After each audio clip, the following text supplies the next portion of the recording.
Тэгэхээр бид үндсэндээ 9 сэдвэр бол бас ингээд өнөөдөр одоо сонсголыг хийж байна. Өчигдөр бол яг цэвэр одоо бас малчны мэдлэг усалтай холбоотой, за малчтын залгамж шалгах бэлтгэхтэй холбоотой асуудлуудаар, за мөн дээрээс нь одоо малчтад чиглэсэн санхүүгийн бүтээгдэхүүн үйлчлэгтэй холбоотой асуудлууд гэдэг. За өнөөдөр үдээс хойштой бол үндсэн энэ хөдөө аж ахуйн салбараас явуулж байгаа бодлого шийдвэр, за мөн дээрээс нь одоо саяын дээр нийгмийн баталгаатай холбоотой гэдэг юм уу, энэ асуудлууд бол бүгд орж ирж байгаа.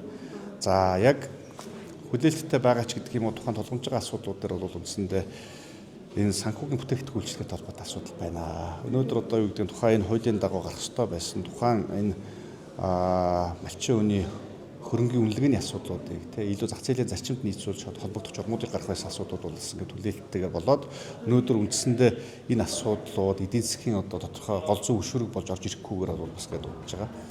За мөн дээрээс нь саяын хуулиас давсан журмуудыг бас одоо засгийн газар гаргаж байна.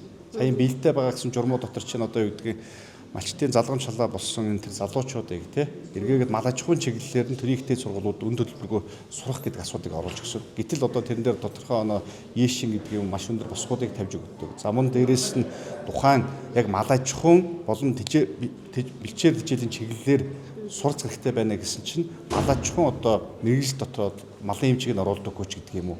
Ингээд сар үрээг нь хомдог хуулиас давсан хязгаарлалтуудыг зохицуултыг хийж байгаа нь өнөөдөр үндсэндээ энэ хуулинд бол тодорхой нуглааг үсгэж байна. Энийг бол бид нар зайлшгүй зэгслэх ёстой байгаа. Сая сонсголын хүрээнд үндсэндээ засгийн газар хуулийг хэрэгжүүлэхдээ ямар алдаа оноо гаргасныг одоо илрүүлж байгаа тодорхой энэ асуудлуудаас хариуцлагыг ярьж байгаагаар бол онцлогтой болж ирж байна. За бидний сонсголын ард дээр бол